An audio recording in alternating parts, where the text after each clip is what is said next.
Imagine this. A man sits in his study at Monticello, crafting the immortal words, "All men are created equal," while the sound of his enslaved workers drifts through the window. This was Thomas Jefferson's reality, America's third president who proclaimed liberty as humanity's natural right, while simultaneously holding over 600 human beings in bondage. Set against late 18th and early 19th century America, Jefferson embodied the nation's most profound contradiction. He theorized about freedom in elegant prose, yet built his wealth on human suffering. His Virginia plantation operated as both an intellectual sanctuary and a site of systematic oppression. Today we examine this complex legacy through the lens of human bondage and political power, from penning revolutionary declarations of equality to maintaining one of America's largest slave operations. This is the life of Thomas Jefferson. Inheritance. Thomas Jefferson entered the world of human bondage before he could comprehend its meaning. In colonial Virginia, wealth measured itself in acres and souls, where plantation aristocrats built their fortunes on tobacco fields tended by enslaved hands. At 14 years old, Jefferson inherited 52 human beings from his father's estate.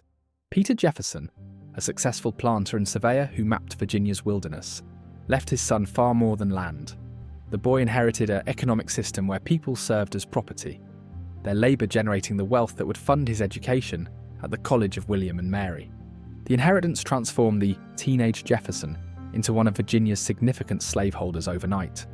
These 52 individuals, men, women, and children, became his legal possessions, their names recorded in estate documents like livestock or furniture. Their skilled hands would clear forests for his ambitious architectural projects and tend the crops that financed his political aspirations. Marriage amplified Jefferson's human holdings dramatically. When he wed Martha Wales Skelton in 1772, she brought a dowry that doubled his slave population. 135 additional souls transferred to Jefferson's ownership, including members of the Hemmings family, who had served the Jefferson household for generations. John Wales, Martha's father, had accumulated this human wealth through his involvement in the Atlantic slave trade, importing Africans to Virginia's auction blocks. The newlyweds established their household atop a small mountain Jefferson named Monticello, meaning Little Mountain, in Italian. Here, enslaved workers felled trees and quarried stone to construct Jefferson's architectural masterpiece. They dug cellars, hauled materials up steep slopes, and learned specialized crafts to realize Jefferson's vision of neoclassical grandeur. Jefferson's enslaved carpenters mastered complex joinery techniques to create the mansion's intricate woodwork. His enslaved masons laid precise brickwork that would endure centuries. Enslaved gardeners terraced the mountainside to accommodate Jefferson's experimental crops and ornamental landscapes. Every nail driven and every stone placed represented unpaid labour that built both Jefferson's home and his reputation as a Virginia gentleman. The plantation operated as a self-contained world where enslaved craftsmen produced nearly everything the Jefferson family required. Blacksmiths forged tools and hardware, weavers created textiles, cooks prepared elaborate meals, house servants maintained the mansion's elegant interiors, while field hands cultivated tobacco in the surrounding valleys. By 1776, Jefferson owned over 200 enslaved individuals across his various properties. Their labour generated the income that allowed him to pursue politics rather than commerce. While other planters focused solely on profit, Jefferson's human workforce provided the economic foundation for his intellectual pursuits and political career. The enslaved community at Monticello developed its own social structure within the bonds of captivity. Extended families lived in log cabins along Mulberry Row, a street Jefferson constructed to house his workforce. Children learned trades from their parents, passing skills through generations while remaining bound to the mountain plantation. Jefferson recorded their names in his meticulous account books, tracking their economic value alongside his cattle and crops. These ledgers reveal the cold mathematics of human bondage. Births increased his wealth, while deaths represented financial losses. He calculated their worth in pounds and shillings, viewing their productivity as essential to maintaining his gentleman's lifestyle.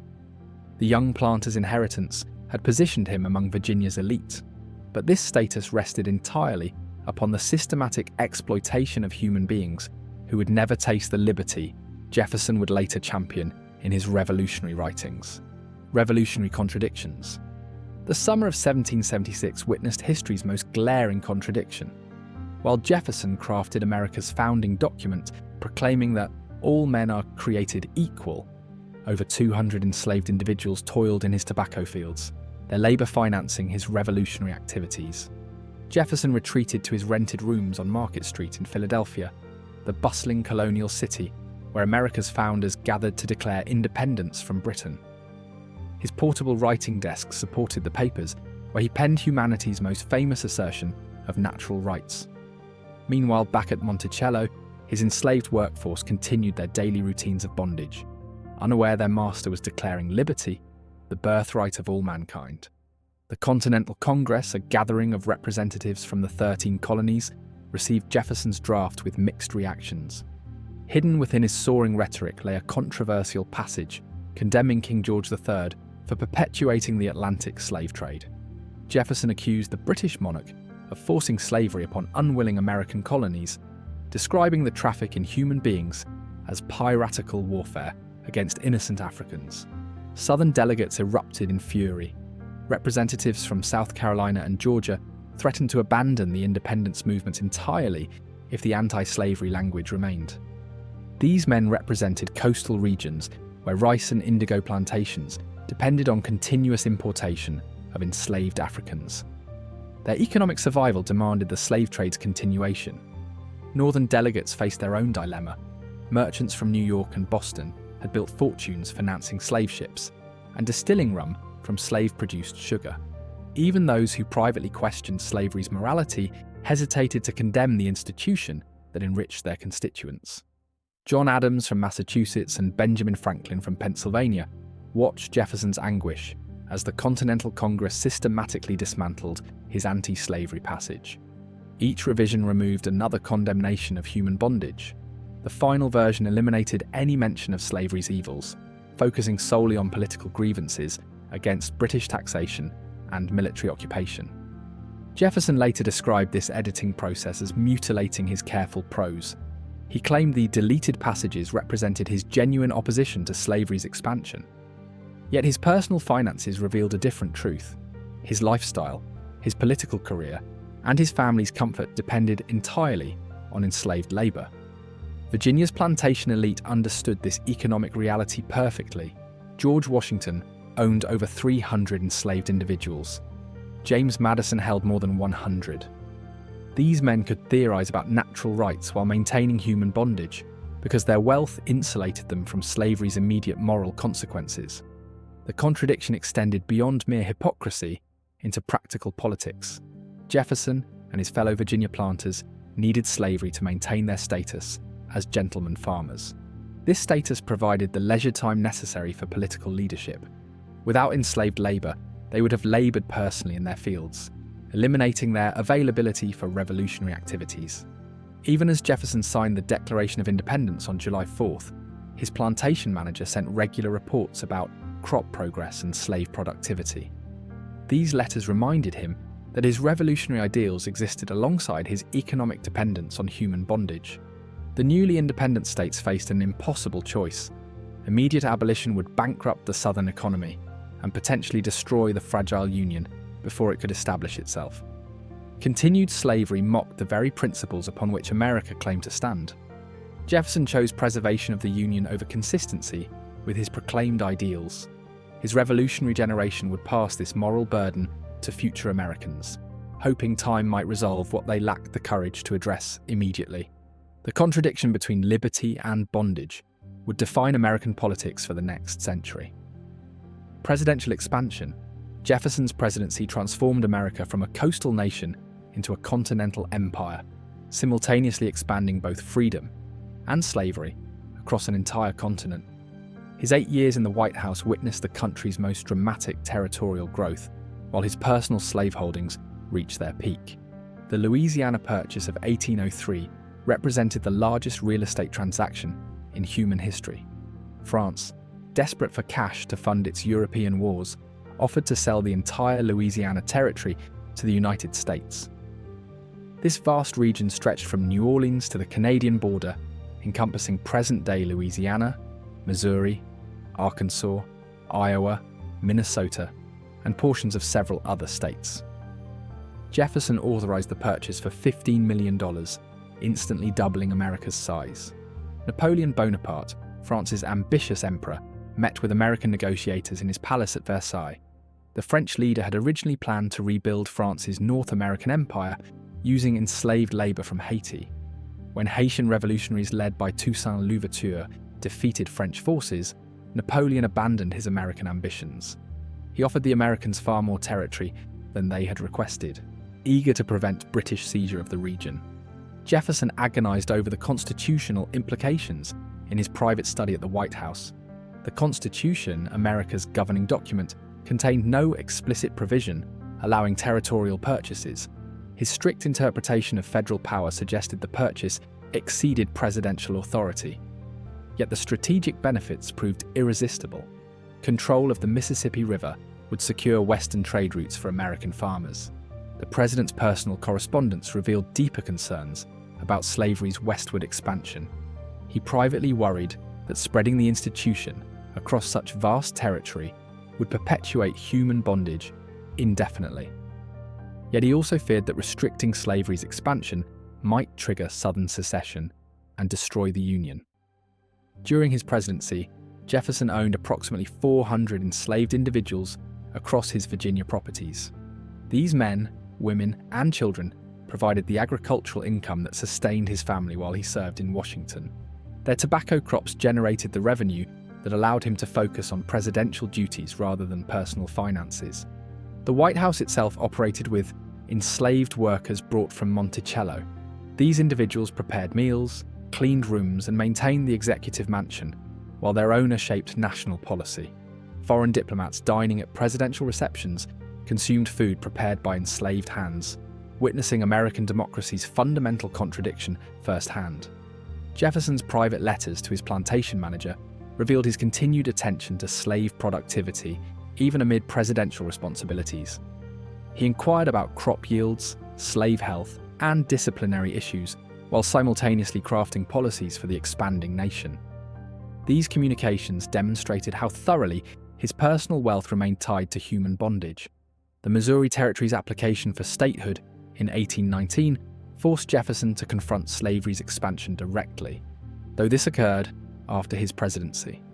The debate over whether Missouri would enter as a slave or free state triggered the first major national crisis over slavery's western expansion. Jefferson compared the controversy to a fire bell in the night, recognizing that sectional tensions over slavery threatened the Union's survival. Political calculations dominated Jefferson's approach to the slavery question throughout his presidency. He prioritized maintaining the delicate balance between northern and southern states over moral consistency. Each decision favored Union preservation over abolition, postponing the slavery crisis for future generations. His presidential legacy intertwined territorial expansion with slavery's growth.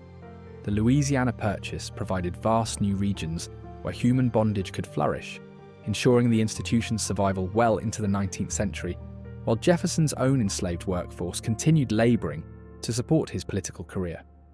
Monticello's reality. Monticello operated as Jefferson's personal kingdom, where over 600 enslaved souls created the lifestyle that sustained America's champion of liberty. This mountain plantation functioned as a complete world unto itself, with Jefferson reigning as absolute master over an intricate hierarchy of human bondage. Mulberry Row stretched along the mountainside, like a street in any small town, except its residents owned nothing, including themselves. 19 log cabins housed the enslaved families who built Jefferson's reputation as a Virginia gentleman. Smoke rose from their chimneys each morning as mothers prepared simple meals before beginning another day of unpaid labour for their master's benefit. Sally Hemings occupied a unique position within this enslaved community. The half-sister of Jefferson's deceased wife Martha, she possessed light skin that reflected her mixed ancestry. Jefferson began his intimate relationship with Hemings when she was approximately 16 years old, while he served as America's minister to France. This liaison would span nearly 4 decades and produce 6 children. Their first child, a daughter born in 1790, died in infancy. Beverly Hemings arrived in 1798, followed by an unnamed daughter who also died young. Harriet was born in 1801, Madison in 1805, and Eston in 1808. These children grew up in the peculiar circumstance of being simultaneously their father's property and his offspring, enslaved to the man whose blood flowed through their veins. Jefferson never publicly acknowledged his paternity of the Hemmings children, though he provided them with privileges unavailable to other enslaved individuals at Monticello. Beverly and Harriet were allowed to leave the plantation as young adults, effectively gaining their freedom without formal manumission papers. They disappeared into white society, their light complexions enabling them to escape their enslaved origins entirely. The skilled craftsmen among Jefferson's enslaved workforce created the furniture, tools, and architectural details that made Monticello famous throughout Virginia. John Hemmings, Sally's brother, mastered the intricate woodworking techniques required for Jefferson's neoclassical designs. His hands carved the elaborate mouldings and crafted the ingenious mechanical devices that delighted visitors to the mansion. Jupiter Evans served as Jefferson's personal attendant for decades, accompanying his master to Philadelphia, New York, and Washington during his political career. Evans dressed Jefferson each morning, managed his correspondence, and maintained his schedule. Their relationship spanned over 30 years, yet Evans remained property rather than friend, despite his intimate knowledge of Jefferson's daily life. The kitchen operated under the supervision of enslaved cooks who prepared elaborate meals for Jefferson's frequent dinner parties. These women roasted meats, baked bread, and created the French-inspired dishes Jefferson had acquired a taste for during his diplomatic service in Paris. Their culinary skills earned Jefferson a reputation as one of Virginia's finest hosts, while they received only basic food and clothing as compensation. Field hands cultivated the tobacco crops that generated Jefferson's primary income. These men and women worked from sunrise to sunset during planting and harvest seasons, their labour producing the wealth that funded Jefferson's book purchases, architectural experiments, and political activities. Their sweat literally paid for his leisure to write about human freedom. Throughout his lifetime, Jefferson freed only 10 enslaved individuals. 7 of these belonged to the Hemmings family, reflecting his personal relationship with Sally and their children. The remaining hundreds continued in bondage until Jefferson's death, when crushing debts forced the sale of most of his human property to satisfy creditors. This reality contradicted every principle Jefferson proclaimed publicly about human dignity and natural rights, yet he maintained this system until his final breath. Final reckonings. Jefferson's death on July 4th, 1826, marked exactly 50 years since he proclaimed that all men were created equal, yet his final act condemned hundreds of human beings to continued bondage. The author of America's Freedom Charter departed this world, leaving behind a legacy forever stained by his failure to grant liberty to those who served him most faithfully. Crushing debts totaling over $100,000 forced Jefferson's estate into bankruptcy immediately following his death. Years of lavish spending on books, wine, and architectural projects had consumed his income, while his enslaved workforce generated insufficient revenue to cover his expenses. The financial crisis would devastate the very people who had built his wealth through decades of unpaid labour. The estate auction began in January 1827, transforming Monticello's grounds into a marketplace for human flesh. Auctioneers arranged 130 enslaved individuals and groups, while potential buyers examined them like livestock. Families who had lived together for generations faced separation as bidders calculated the monetary value of their labour. Wormley Hughes, Jefferson's head gardener who had cultivated the mountain's terraced landscapes for decades, watched strangers inspect his wife and children. Hughes had created the ornamental gardens that earned Jefferson praise from visitors worldwide, yet his horticultural expertise could prevent neither his family's sale nor their dispersal across Virginia's plantations. Burwell Colber, Jefferson's personal servant, who had attended him faithfully through his final illness, found himself sold to a Richmond merchant. Colber had dressed Jefferson each morning, served his meals, and maintained his private chambers for years. Their intimate daily relationship meant nothing when creditors demanded payment through human sales. Children born at Monticello faced separation from their parents as buyers selected individuals rather than families. A 10-year-old girl who had played in Jefferson's gardens was sold to a plantation 200 miles away. Her mother's anguished cries echoed across the mountain as strangers led her daughter toward an uncertain future in distant tobacco fields. The Hemmings family experienced Jefferson's final betrayal most acutely. Despite their blood relationship to his children, most faced the auction block alongside other Monticello slaves. Only Madison and Eston Hemmings received their freedom through Jefferson's will, while their relatives endured sale to satisfy his debts. Jefferson's written reflections on slavery, discovered among his papers after death, revealed his private torment over the institution. He had compared holding enslaved people to grasping a wolf by the ears, dangerous to hold yet more dangerous to release. These philosophical musings provided cold comfort to families torn apart by his estate's financial collapse. The sale proceeds barely covered half of Jefferson's outstanding debts. Monticello itself was sold to James Barkley, a local pharmacist, for $4,500. The mansion that enslaved hands had built stone by stone passed to new ownership, while its builders scattered across the Virginia countryside. Former Monticello slaves carried memories of their mountain home to new plantations throughout the South.